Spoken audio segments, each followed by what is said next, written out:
प्रभु हनुमानंकर सबुठारु प्रिय हेउछंती एही चारिगोटी राशि। एमाने हेउछंती दुनियार सबुठारु शक्तिशाली राशि। एमानंको उपरे प्रभु बजरंगबालींकर विशेष कृपा सर्वदा रही थाए। धार्मिक मान्यता अनुसारे मंगलवार दिन प्रभु हनुमानंको पाई निर्धारित करा जायछि।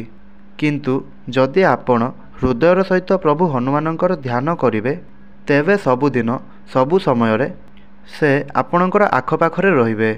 हनुमानंकु खुशी करिबा पाई भक्त माने मंगलवार एवं शनिवार दिन तांकर उपवास मध्य करिथांती। कहिबाकू गले हनुमान निजर समस्त भक्त मानंकु भल पाइथांती।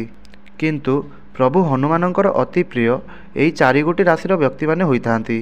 तांको उपरे प्रभु हनुमानंकर विशेष कृपा वर्षा होइथाए। तेबे चालंतु जानिबा प्रभु हनुमानंकर अति प्रिय एही चारिटी राशिर व्यक्ति मानंक विषय। प्रभु हनुमानंकु खुशी करिबा पाई हनुमान चालीसा, बजरंग बाण, संकट मोचन, जप एवं सुंदर कांडर पाठ करिबा सबुठारु भल साधना बोली माना जाइथाए। पवनपुत्र हनुमान भक्त मानंकर समस्त संकट दूर करिथांती। सेथिपाई तो तांकु संकट मोचन बोली कुहा जाइथाए। भगवान हनुमान कलिजुगरे मध्य अजर अमर रहिचंती। जेउ भी भक्त भगवान हनुमानंकु सफा मनरे एवं भक्तिर सहित खाली मनरे भी स्मरण करिदेवे तो तांकर दुख तुरंत दूर हो जाइथाए। तेबे एबे आसंतु जानिबा कौन कौन सही राशि गुड़िक जो मानंक उपरे प्रभु हनुमानंकर अशेष कृपा सर्वदा बनी रही थाए। एमाने हेउछंती प्रभु बजरंगबालींकर अत्यंत प्रिय राशि। सेथिपाई भिडियो को शेष पर्यंत निश्चय देखंतु। ताहा पूर्वरु एही भिडियो को गोटे लाइक करंतु एवं भक्तिर सहकारे कमेंट बॉक्स रे जय श्री राम जय हनुमान अवश्य लिखंतु। प्रथम राशिटी हैला मेष राशि। मेष राशिर लोकमानंक उपरे प्रभु हनुमानंकर विशेष कृपा सदा सर्वदा रही थाए एवं सही लोक माने जीवन रे सबुबेले सफल होइथांती। जदि आपण हृदयर सहित ताहाकु भल पाउछंती तेबे एहा सठिक समय अटे तांकु निजर प्रेम विषय रे कहिबा पाई। आपणकु निश्चिंत रूप से सफलता मिलिबो। आपण दीर्घ दिन धरी जेउ भी समस्या रे घेरी होई रहिथिले वर्तमान ताहा दूर हेबाकू लागिबो। आपणकर धनजनित समस्या मध्य दूरीभूत हेबो। सेथिपाई आपण प्रत्येक मंगलवार एवं शनिवार दिन भगवान हनुमानंकर आराधना करंतु। आपणकर एही राशि होइथिले तळे थिबा कमेंट बॉक्स रे जय हनुमान अवश्य लिखंतु।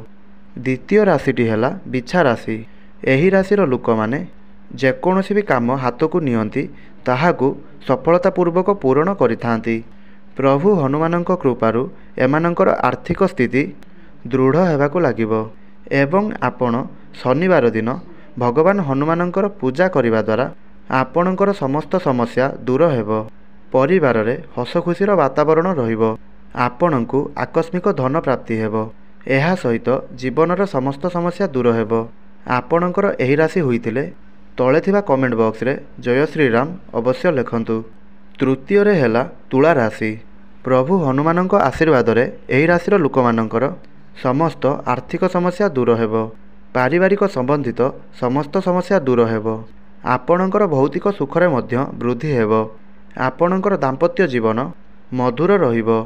आपणकु नूतन चाकरी प्राप्ति हेबो। आपणकर स्वास्थ्य रे उन्नति परिलक्षित हेबो। प्रभु हनुमानंकर विशेष कृपा एमानंक उपरे सदा सर्वदा रहिबो।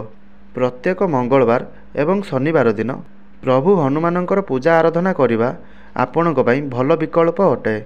आपणकर एही राशि होइथिले तळे थिबा कमेंट बॉक्स रे जय बजरंगबाली अवश्य लिखंतु। चतुर्थ रे हैला कुंभ राशि।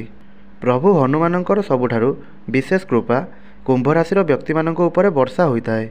एही समय रे जेउ मानकर निजर बिजनेस अछि तांकु भल लाभ मिलिबो।